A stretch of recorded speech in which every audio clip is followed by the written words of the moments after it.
Well, Why LinkedIn? Because why LinkedIn? Because I'm like, that's the one app I hate the most. I hate the most, but He hates I it. know, no, yeah, I hate you know what? I hate LinkedIn just as much as I don't like it feels confusing to me. And it's only yeah. because I don't understand it. I get it. Okay. I Yeah. totally get that part. It's only because I don't understand it. I need to be taught. All right. So you got to teach me here. Okay. You're gonna change somebody's life here today. Okay. Because I need LinkedIn in my life. I do believe that because I believe it's valuable. I just hate it because I don't understand it. Now, Daniel, and that's the whole piece, right? Everyone sees LinkedIn as a business platform, that B2B. And I mean, overall, I mean, business to business or business consumer, I mean, these are just things that were made up years ago to diversify ad spend. I mean, truly every company is run by another human being. Most marketers have just forgotten that. So, I mean, it's really all H to H, human to human.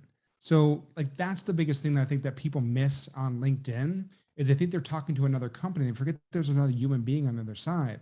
So like when we're on LinkedIn, like you have an amazing following on Instagram, right? Like you can actually take some of your content on Instagram and actually share it because there are particular pieces of content that you can adjust and share on LinkedIn that will resonate because that's where people forget to be able to do. You want to be able to stand out. Everyone on the platform half the time is sitting there talking about what they can do for you or what about their business. Well, we all get sick of that person in the room always talk about themselves, right? It's like, well, there's Josh again. That dude never shuts up about LinkedIn. That would be exhausting. So this is where we have to kind of show up and have that human side kind of share through. And a lot of the stuff that we do and share with our audience is, I mean, how to be able to connect is just the things that my mother taught me how to be able to treat other human beings. I'm just doing it online, right? And so those are the differences. How do you actually build a relationship first, be able to really create advocates and allow that byproduct to become clients? And it allows LinkedIn to be able to really be a powerhouse for so many people. And it's where business happens. Yeah. Not that Instagram isn't that. There is a lot, of course, Facebook. We just did a big community call on 10 reasons why you should get off Facebook on Tuesday. It was hot and spicy, Daniel. Not to say that these other platforms aren't effective. When it comes to reaching the top decision makers, the Fortune 500, Fortune 1000 companies, real business conversation and opportunity, we really think the best place for that is LinkedIn. And especially if you're a small business, especially the platform has over 750 million members and growing, and it is organic. You don't need to pay to get in front of people. You can get incredible organic opportunity because it's highly SEO optimized. So just a bit of the things and reasons why we believe so much in LinkedIn and why businesses and people should be there. Yeah. No, I really get it because I'm in the recruiting business. I mean, we recruit people in our business, and a lot of people that are watching right now or listening right now, they're recruiters. So Right. there's no question about it. People are flocking to LinkedIn that are looking for opportunity.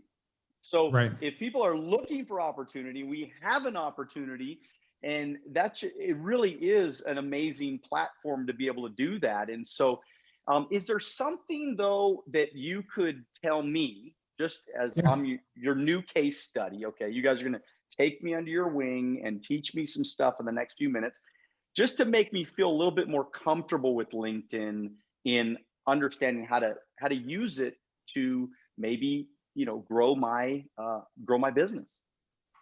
I mean, Daniel, look, it starts, really with your profile. I mean, that's the biggest thing. Like so many people forget to be able to fill that out. I mean, like Rachel had mentioned, LinkedIn's super SEO friendly.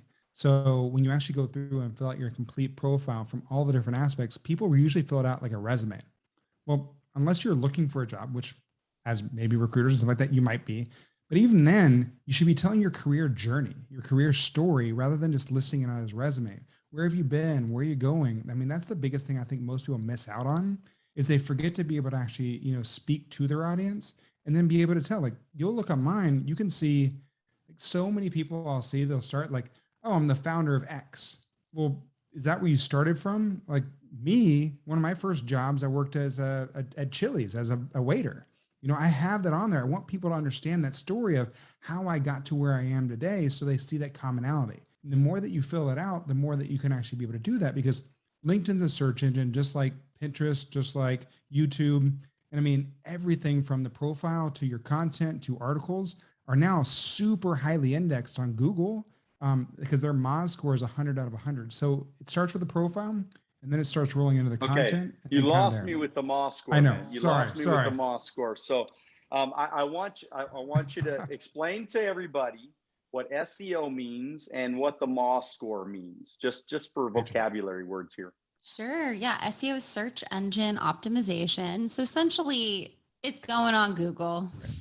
Everybody goes to Google to search. We all want to be on Google.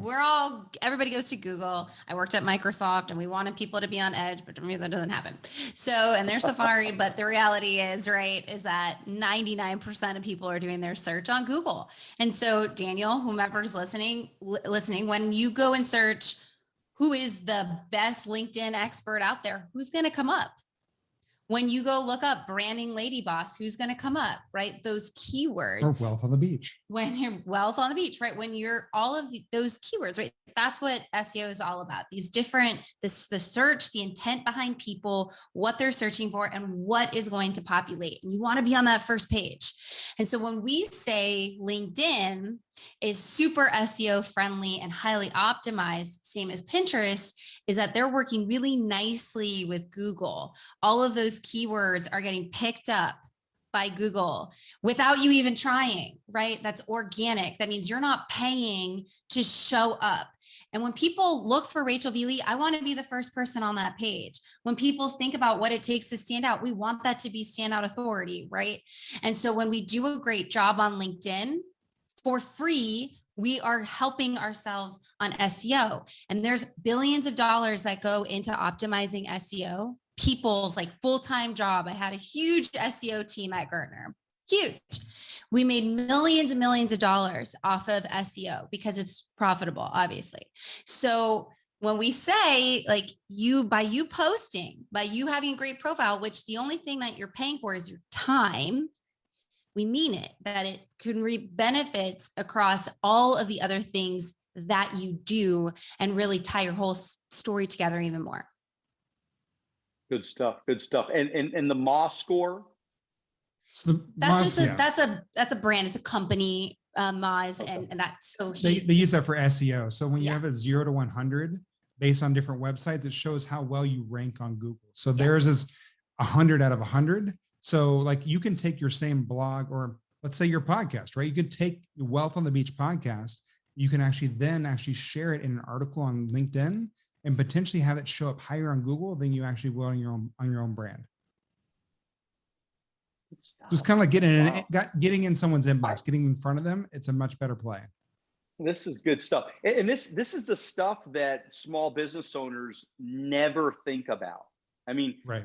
And I think what drives me the most crazy is I'm trying to teach people about how to be more visual and more eyeballs, right? It's always business is about eyeballs. Business is about referrals, business is about connection, business about, creating relationships that ultimately end up in everybody winning, right? And everybody doing business together. So if us as little, small little business owners, if we don't start becoming more visual, we stay in the dark and nobody will ever know your true, greatness. Because you have something inside of you that's good, so is that kind of why people need a coach? Tell us why it's so important that people need somebody to guide them and coach them. And tell me about your coaches that maybe you had in your life. Yeah, Rachel, go ahead. I think you should take this first, honey. Look, I think everyone needs a coach. I've been blessed not only to be able to have some amazing coaches when I started my company, but also now to be able to have them as clients years later on what we do, right? Like being able to work with people like Dan Sullivan, John Maxwell, Joe Polish, and others that are out there, like they've been able to really craft and shift on what I've done and be able to, cut the line. And this is the biggest thing, right? With a coach, you want to be able to go through there and understand from mistakes. I've coached people, even running a business, I've coached people for 20 years, right? Even when I wasn't a coach, I was still a coach because we're leading by example. And these are the things that we have to be able to share. And if you have a coach, the relationships that I've been able to garnish, the being able to understand what pitfalls they went through and be able to miss them myself has been able to really change my trajectory. And like, talk about when I reset my life, right? Without the right people that were around to be able to have the right coaches in my corner, I probably wouldn't. Look, my amazing wife was a coach at some point in my life, right? As she was coming in, because without Still her, am. still is, to be able to make Still me who I gotta am teach today. them all this stuff, right, Rachel? I mean, I'm telling you, like, did you put the seat down, honey? Right? I mean, you got to tell them everything, Thank you for watching our short clips on Alonzo Academy. If you'd like to watch the next short clip, click here. If you'd like to watch the entire podcast, click here.